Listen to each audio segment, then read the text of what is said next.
Bersama saya Wisnu Nugroho, inilah Beginu. Bukan begini, bukan begitu.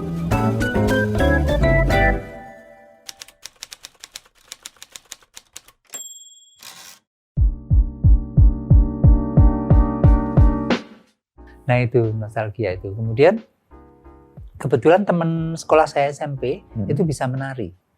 Bisa main wayang wong, bisa menari, bisa nembang gitu. Lengkap sekali itu. Iya, dan dia anaknya pinter. Namanya Mbak Sumiasih. Oke. Saya masih ingat. Nah, saya sering kalau belajar ada PR gitu ke rumahnya dia. Nanti kalau ngerjakan PR sudah selesai, terus dia kan sering nembang, sering latihan nari. Yuk melu aku juga yuk. Nah, ikut-ikutan gitu.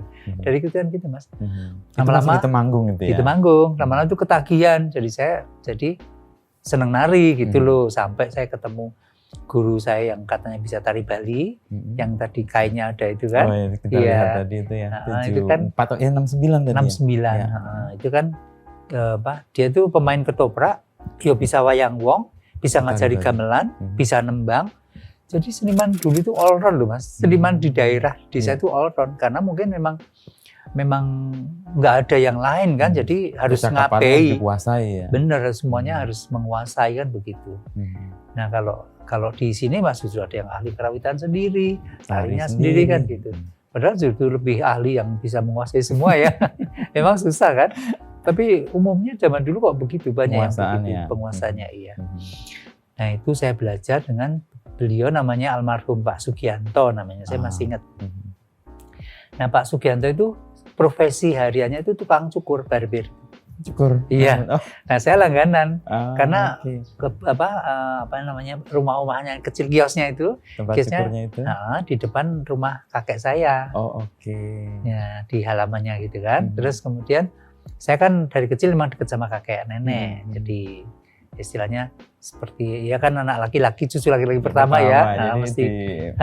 Iya, kebayang itu. Ya mesti kan gitu kan di keluarga manapun. Nah itu terus aku kalau cukur potong rambut di beliau Pak Gianto itu. Nah satu saat saya tuh ingat pernah waktu aku masih kecil, aku masih digendong, aku masih ingat. Itu ada rombongan tari Bali yang main di gedung bioskop City namanya, di Temanggung itu ada gedung bioskop namanya City, main di situ. Nah saya kan dari luar tuh kan gamelannya kalau tari Bali kan rompiang gitu kan, gitu kan. Saya tuh merasa dok gitu. Ini apa sih tarian kok gitu? Terus lihat foto-fotonya kan menarik. Iya, lebih ekspresif dia juga. Ya. Ada gerakannya gini-gini tariannya fotonya dipajang gitu. Kemudian pernah nonton film, tapi aku kan nggak bisa nonton kan, tiketnya mahal, nggak bisa beli kan. Nggak bisa ngintip juga pakai nggak bisa di gedung bioskop pakai tembok dindingnya. Terus aku ingat waktu itu nonton film hitam putih zaman Pak Karno, itu ada tari janger nggak salah. Janger yang ribuan gitu. Terus mereka menarinya tuh jadi seperti ombak laut gitu. Ya? Gitu. Iya. Sebenarnya itu kan geraknya turun naik gitu kan. Jadi seperti laut itu aku terkesan sampai sekarang. Itu tari janger aku masih ingat. Mirip kalau kita orang sekarang ini kayak saman itu ya. Beda. Bukan, kalau saman kan di bawah. Kalau itu badan. Jadi dari komposisi gerakan itu bisa naik turun gitu. Kayak ombak gitu ya. Kayak ombak itu. Kolosal berarti itu. Kolosal itu zaman dulu Pak Karno itu sudah ada tari masih hitam putih filmnya. Itu pernah nonton itu. Itu terpesona dengan itu Mas. Terkesan banget dengan tari Bali. Lah saya iseng-iseng waktu potong rambut tanya sama Pak Gianto itu. Pak ada nggak sih yang bisa nari Bali, guru tari Bali di Temanggung, bilang gitu kan. Penasaran gitu, aku pengen belajar. Terus dia tanya, nak Didi, nak Cun pengen sinau no pengen belajar Pak? Pengen nih Bang. Lah kula saged kok. Napa nggih? Lah mangke tumut kula langsung latihan gitu. Terus dia menunjukkan tari gini gitu. Saya kan tertarik banget zaman dulu kan belum tahu tari Bali koyo apa kan.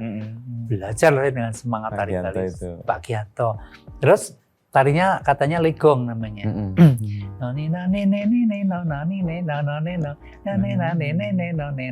Jeng gitu kan, aku masih tok jeng gitu kan. Iya. Terus ya posenya masih ternyata setelah saya bisa menguasai tari itu, setelah saya di Jogja, saya tahu bahwa tari yang saya pelajari waktu itu namanya Bali Gaya Ketoprak. Bali Gaya Ketoprak. Memang ada itu, yaitu yang sampai sekarang saya masih kepingin penelitian tentang itu. Tapi mumpung ahlinya masih ada yang hidup, Mas. Udah sepuh kan? Iya. Tapi ya nanti kan itu pasti butuh biaya kan, nanti saya Persis. belum tahu mau masuk kemana gitu. Itu ceritanya gitu. Terus dari Temanggung Nah. ada kecintaan terhadap sejumlah tarian tadi. Lalu aku di Kompori kenal yang namanya Mbak Indarti. Mbak Indarti itu dulu pernah kuliah di ASTI, Akademi Seni Tari Yogyakarta, 1 tahun. Terus dia keluar karena dia fisiknya nggak kuat. Oke. Karena kan latihan nari sehari kan jam-jaman kan berjam-jam.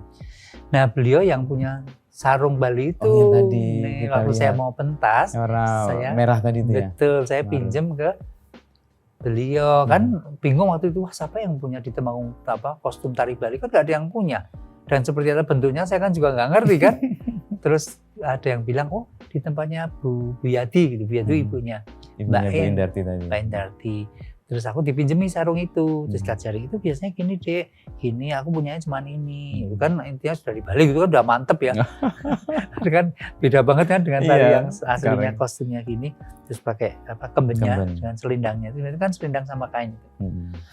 Ternyata adiknya Mbak In itu nantinya jadi teman sekolah saya SMA. Oh, Iya. oke. Teman sekolah SMA namanya Bowo. Jadi waktu saya dulu awal-awalnya di Jakarta itu kalau ada show di sana, saya tidurnya di rumahnya Mbak In sama Bowo ini. Oh, di Jakarta. Di Jakarta. Kan dulu Mbak Bowo kan masih ikut kakaknya. Terus aku tidur di sana pasti di Keranji, aku masih ingat. Oke. Jadi sudah kayak saudara sampai saat ini, Mas, sampai detik ini. Jadi benar kayak saudara. Oke. Nah, beliau yang ngompori saya kuliah di ASTI.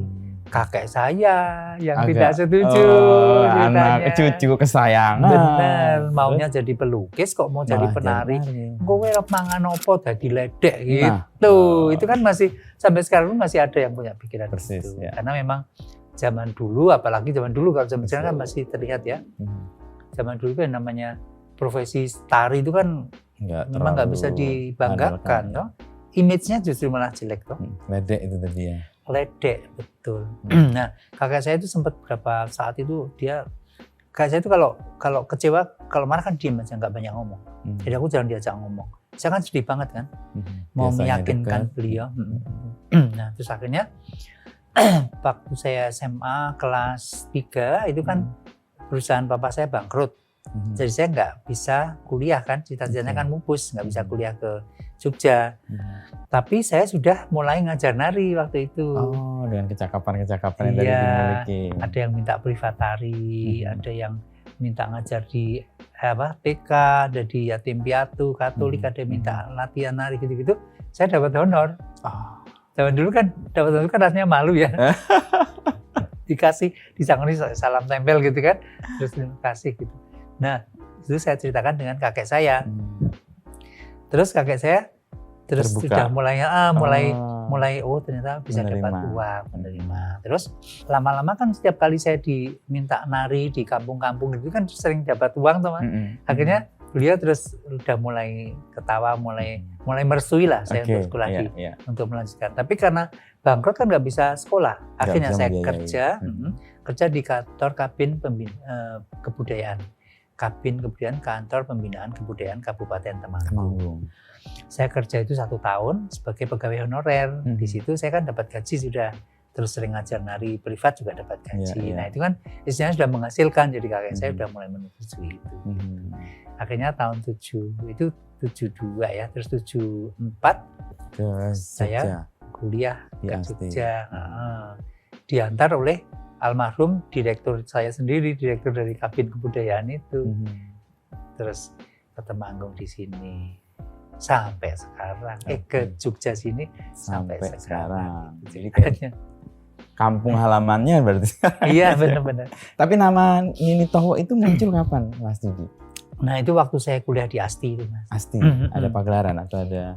Jadi tahun 74 saya masuk ASTI, itu saya kan ketemu dengan Mbak Bekti Budi Hastuti.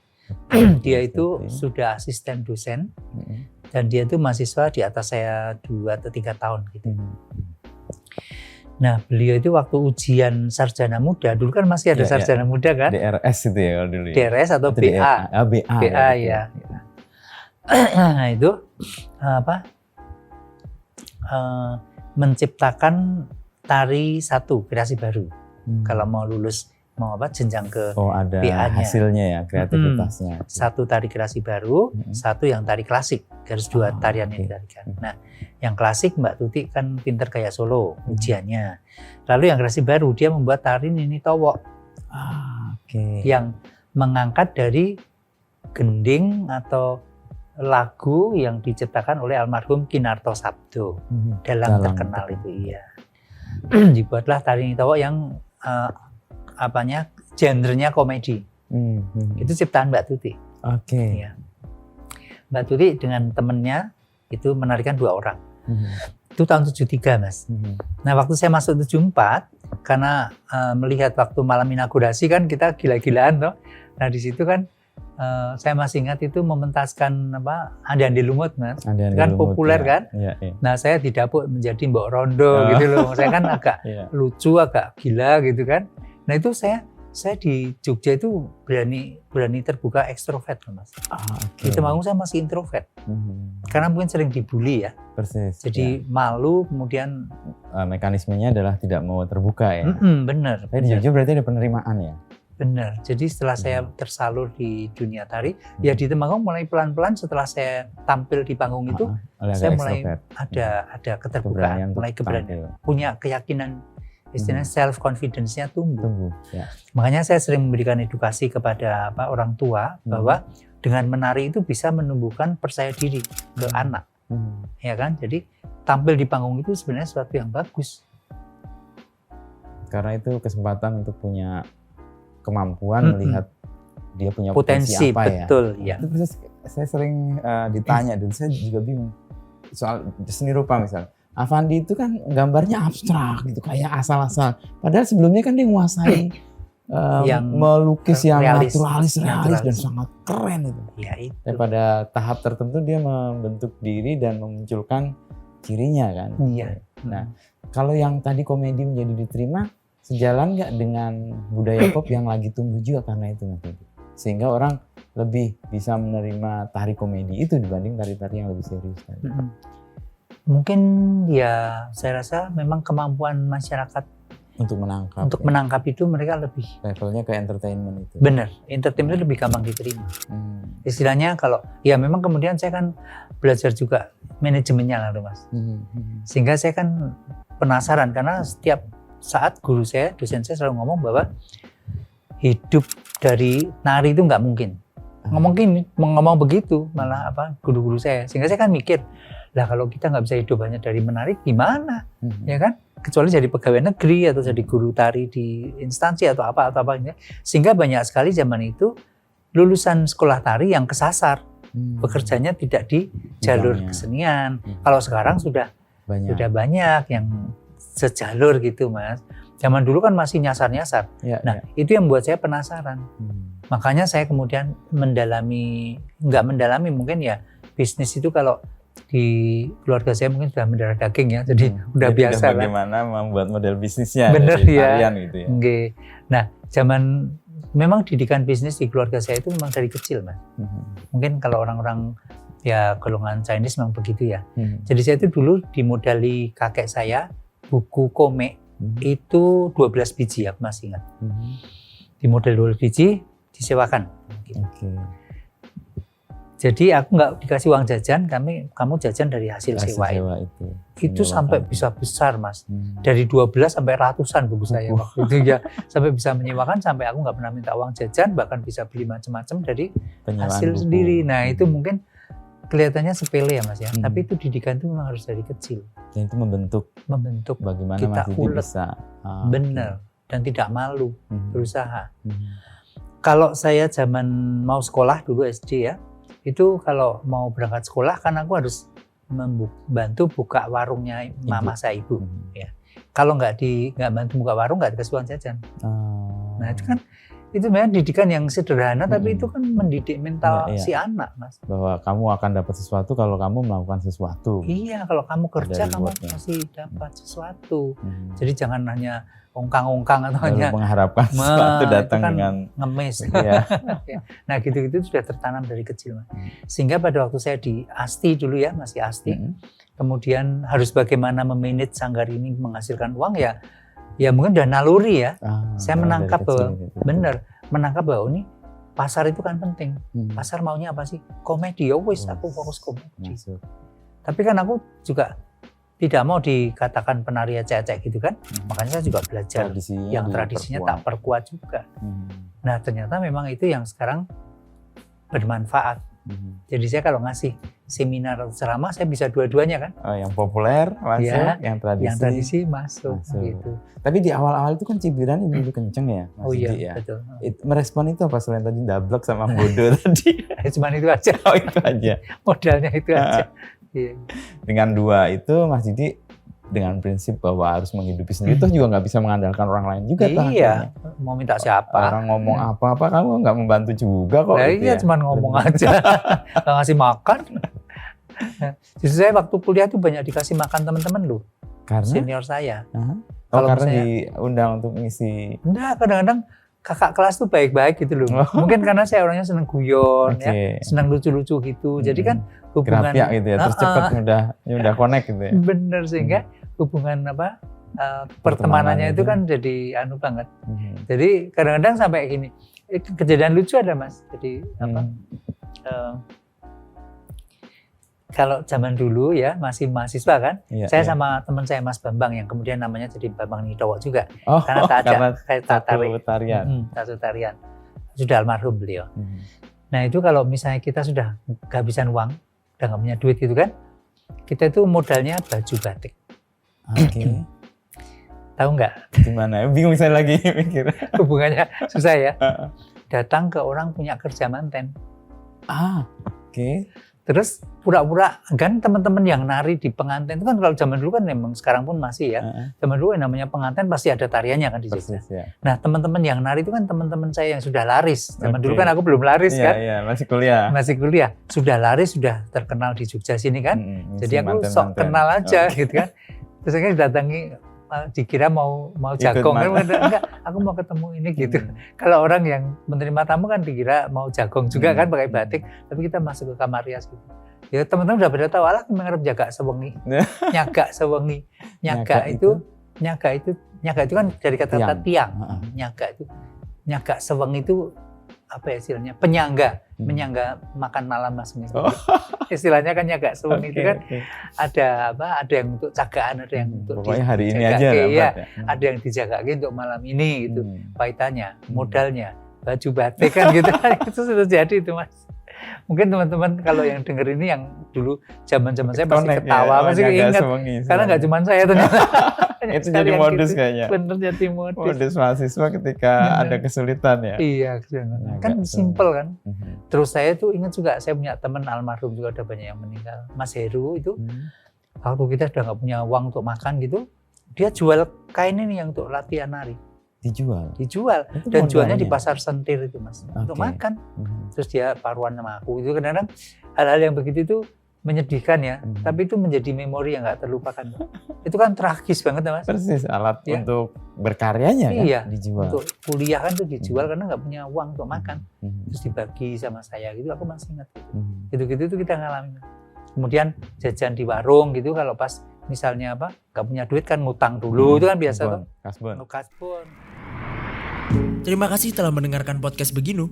Nantikan obrolan Wisnu Nugroho bersama narasumber inspiratif lainnya. Oh iya, jangan lupa juga untuk follow dan nyalakan notifikasi podcast Beginu agar tidak ketinggalan episode selanjutnya. Saya Dava Wahyu dan segenap tim Media Podcast Network pamit undur diri.